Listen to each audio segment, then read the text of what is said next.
Hello, it's Generation X, and I'm Damelь Mektebaewa. Today we're taking an interview from a Kazakh biotechnologist, Дамель Mektebaewa. Damel, thank you so much for your time. Hi, thanks. Damel just came from Germany, and could you please tell us details of your trip? So in Germany there is a company, Carl Zeiss Microscopy, and Carl Zeiss is one of the strategic partners of Nazarbayev University.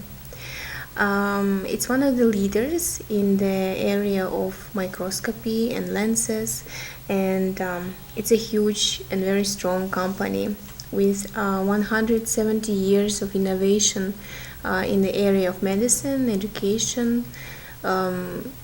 Beautiful company with very big and with many success stories in the company. So with Nazarbayev University we are planning to open reference center with the microscopy so that students and other professional specialists can train there. Damel, this must be the most frequent question. How did you become a scientist? When I was a child, I always liked biology and chemistry and movies about nature. But overall, I really wanted to be a doctor. And I did everything to become a doctor. I studied biology and chemistry. I finished my exams and I entered the medical school in Astana. However, at the same time, for the first time I heard about Bolashak program, but unfortunately in Bolashak you cannot become a doctor in USA because it takes too long and Bolashak cannot pay for so long, and that's why I was advised to take some other major that is similar to medicine, and I decided to take biotechnology. And of course I'm glad that I took biotechnology because it's very related to medicine. It's similar to be a doctor, biotechnologist, but actually the impact of your work is also very, very strong and broad because you can make new medicines, you can make new medical equipment, and you can really make a big impact. Damel, could you tell us about biotechnology as a science? Yes, it's one of the most frequent questions, what is biotechnology? But actually biotechnology is everywhere. I didn't realize that before studying it, but biotechnology comes in our life from the first days of our life. When we are born, first day, third day in a week, we got vaccination. And all vaccines is an example of biotechnology, isn't it? So vaccines, all our medicines, drugs that we take when we are ill, it's all related to biotechnology. New foods, new types of fruits and vegetables is also biotechnology. Viruses, generation of new genetic medicines, genetically modified medicines is also biotechnology. So I would say that biotechnology is all around us. Even if we don't realize, we use the products of biotechnology. Did you face any difficulties in the US? Yeah, of course. Now I don't think it's a difficulty, but at that time it seems like very, very hard because I was 17 when I moved to US, and all my parents, my family left here in Kazakhstan, and I went so far away from my family, and it was very hard because we didn't have any relatives there, just other Bolashak students. And it was very hard in the beginning because my English was not so good because of course we study English in school, but it's not enough to study in the university because all the lectures are done in English, and it's very hard to comprehend hard lectures like molecular biology and microbiology with all the terms, but at the same time I believe that there is no impossible things. it was hard, but I came back after each class and I studied it in Russian first, and I studied it in English, and I translated everything, and I learned it by heart, all the names of everything. And yeah, so it was hard in the beginning, but at the same time, if you try very hard, if you want it, if you want to accomplish a goal, you can do it, definitely.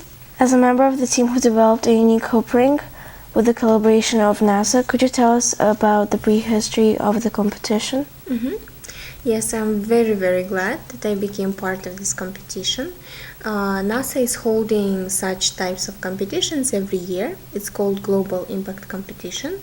So the whole idea is to make a team, and then so that this team develops a project that can save or improve lives of 1 billion people.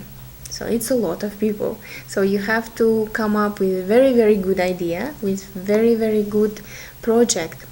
And this project can be in any field. It can be in medicine, in education, in energy, in space. So any sphere that you want. But because I'm a biotechnologist, I really wanted to do something in medicine. And first, the idea was to make a device that's taking out blood without pain. I wanted to make it because I have nephews, small children, and it's very hard to take blood from children because it's scary. And we made a device that has electrodes that are blocking nerves, so that when you bring the device, it blocks the skin, the nerves on the skin, and you cannot feel how the needle pinches the skin. So that was the first idea. But then we had very, very good mentors in the program, and they told, if you want to take blood, maybe you should diagnose the blood at the same time. And then there was an idea. There came an idea of making a ring that's taking out blood painlessly, and then diagnose the blood at the same time. And yes, and then we thought about the shape. Should it be like a box that you bring to your finger, or maybe a sphere? And then we talked with the marketing guy, and he told that probably it should be a ring, because that's what you put on your finger, and it will be very, very convenient to use. And then we talked about which finger it should be, and all with marketing guys. So, and then we came up with an idea of the ring that you put on the first finger, because this is the biggest area to take blood. So that's the whole prehistory. How did you come up with the idea of creating your ring? So it came from diagnostics. Yes. What are the projects you are currently working on? After studying at NASA, I realized that biotechnologist is not just a scientist who sits in a laboratory. So I realized that scientists should be entrepreneurs, should be people who promote science to people and think about business side as well. That's why I started to help startups. Startups is just a small company in the beginning, when young people collaborate and start with an idea. It's a startup. So several groups of students wrote me about the ideas, and all of them are related to medicine again. One of the startups is a device that's making stitches in dentistry. Not to make stitch by hand, but to make it automatically. This is one of the startup, and another one is a device. Handles for ambulances, so that to transfer a person very fast. So this is a second startup, and there are several other projects that are currently students are doing under my mentorship.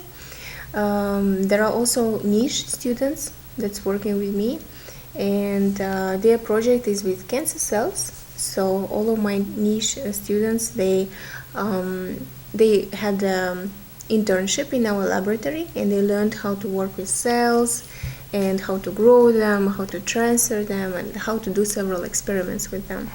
So overall, I would say that I really like the area of medical equipment, cancer cells, and overall innovations. Damel, in the previous month, you gave a speech on the Generation Next workshop and told about projects which are being headed by Singularity universities. Yes, I was very glad to share my ideas about innovations, and I really believe that innovation should be in any sphere of our life, because many people think that innovations is something that should be in universities, or I don't know, Google, or some, I don't know, in USA, but not in Kazakhstan. And I don't agree, because innovations can be in any sphere, in education, in medicine, in schools. Innovation should be everywhere, because innovation is just something that improves our lives, right? And I think that any sphere, any activity can be improved always. So that's why I shared with some really cool success stories of big companies such as Apple and Google, Hyundai, I don't know, big companies that use different types of innovations to improve their activities. And successful companies also try to combine innovations, not just to use one, but they combine 3, 4, or 5 types of innovations to make really, really cool, I don't know, projects, really cool ideas. Could you tell us about your childhood? About childhood, I was born in Russia, and our parents were born in Russia. And for our parents, it was very important to move to Kazakhstan. They really believed that in Kazakhstan we can achieve our goals. And now I can see that they were right, that in Kazakhstan there was Bolashak, and because of Bolashak I moved to US and I got my degree. So in Russia I couldn't do this probably. And I moved when I was 7 to Kazakhstan, and everything changed. Even our names changed, because in Russia, I don't know, you maybe heard that people change even names to Russian names.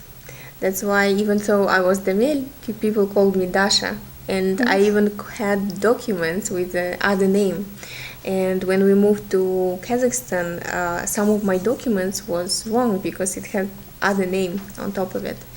So everything changed for us, and I'm very glad that in Kazakhstan we achieved what our parents wanted for us.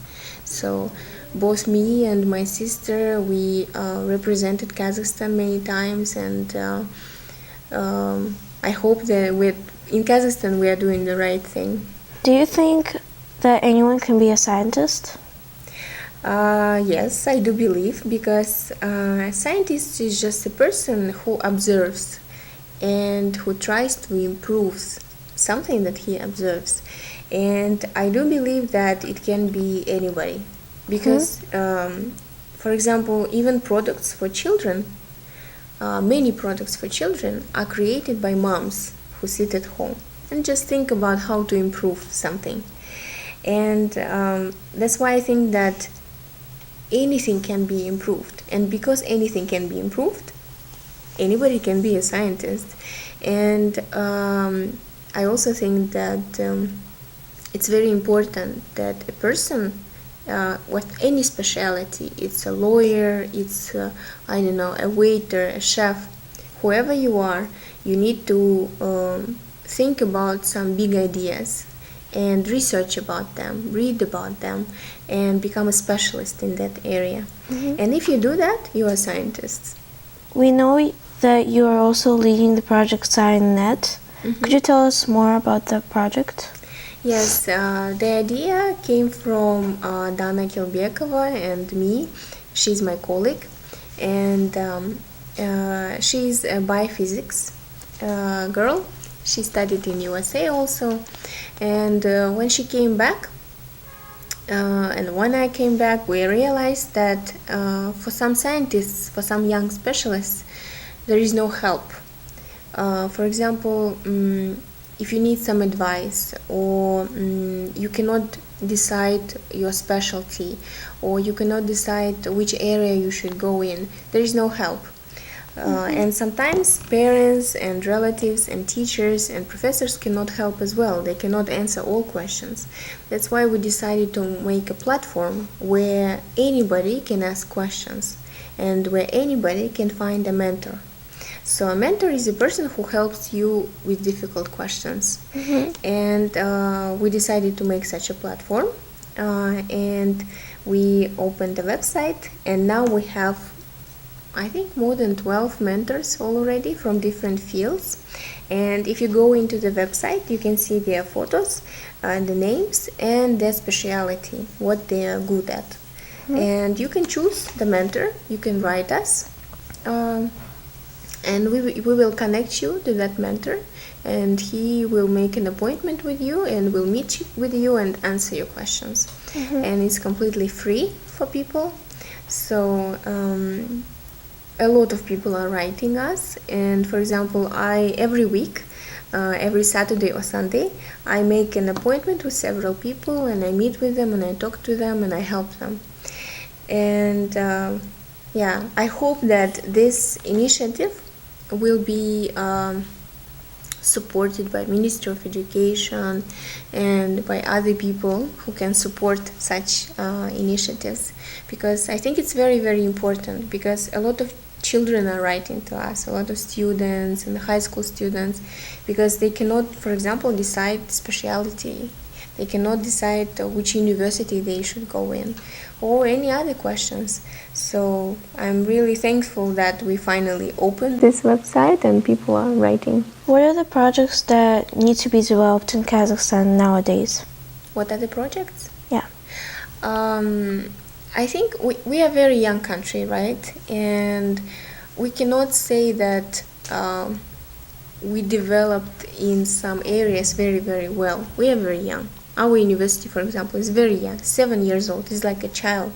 So we, any area should be improved. You cannot even choose which area you should improve first, because actually we are young in any area. That's why it's good and bad, right? Because it's bad because we're not as developed as USA or Europe.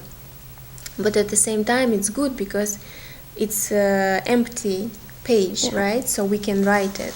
And because it's an empty page, we can write it very well.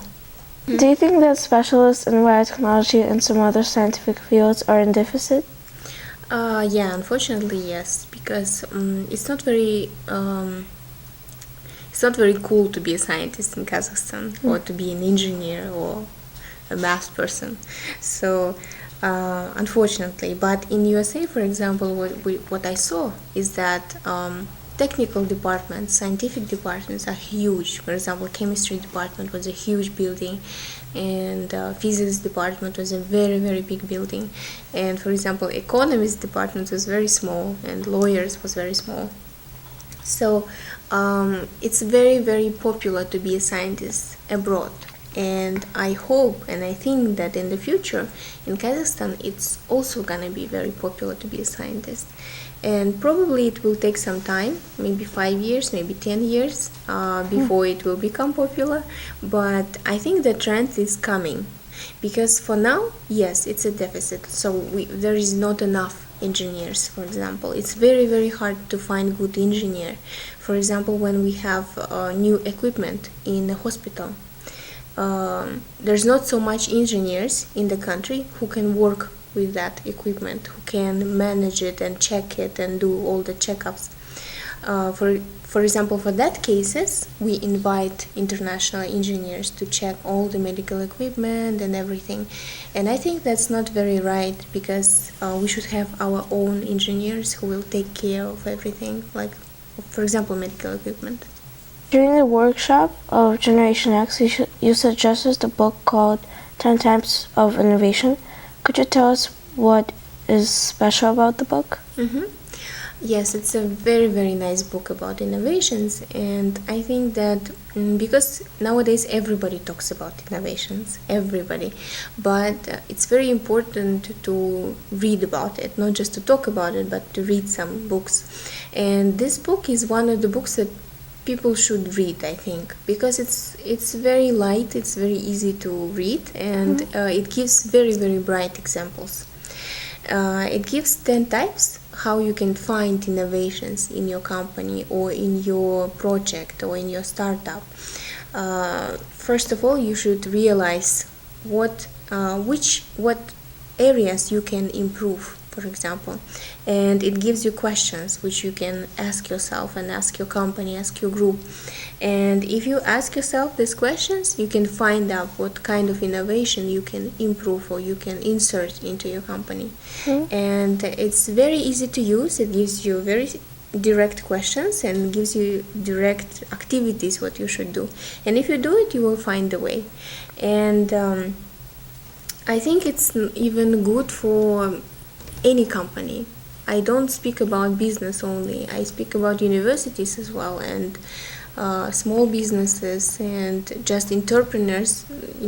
It can be useful for anybody, even for students. Damel, what is the key to your success? Could you highlight any habits peculiar to successful people? Yes, I think, but it's very, very direct things that I think everybody knows them, but they just don't follow them.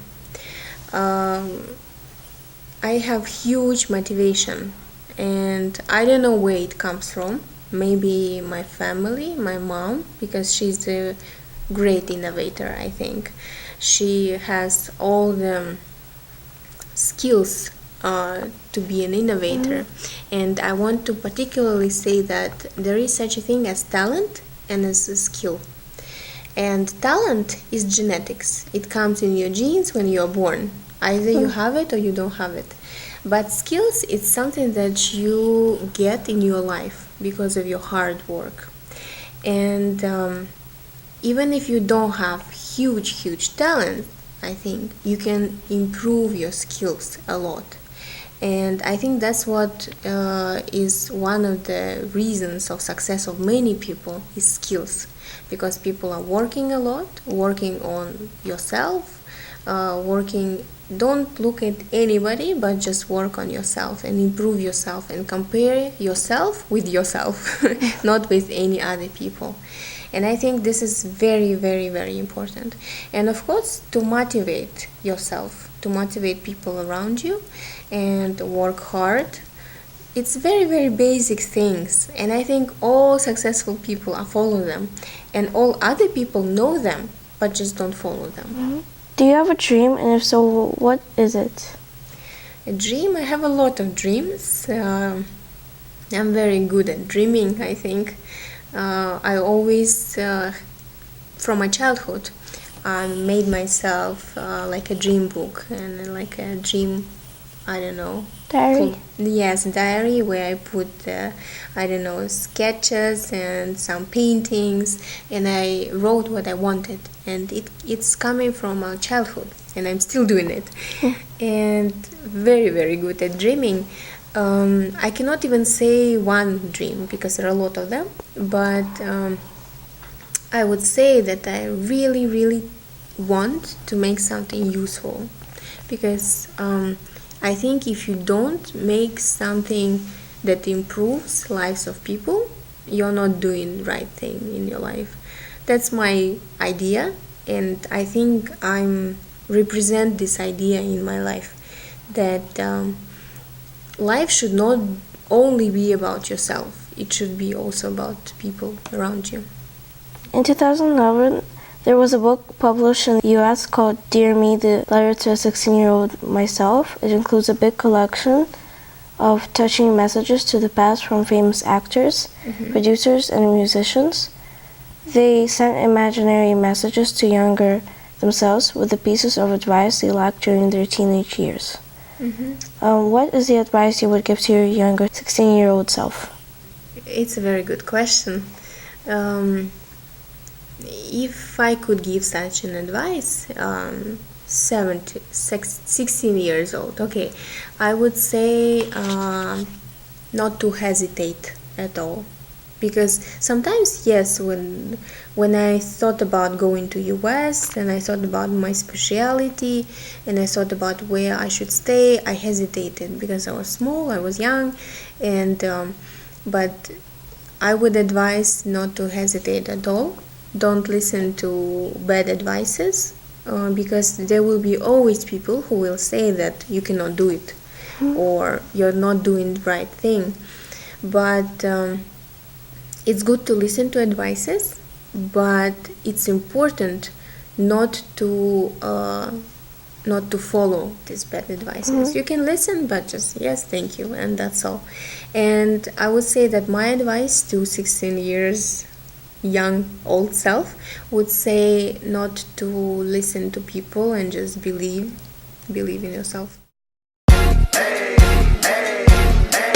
I got a condo with me,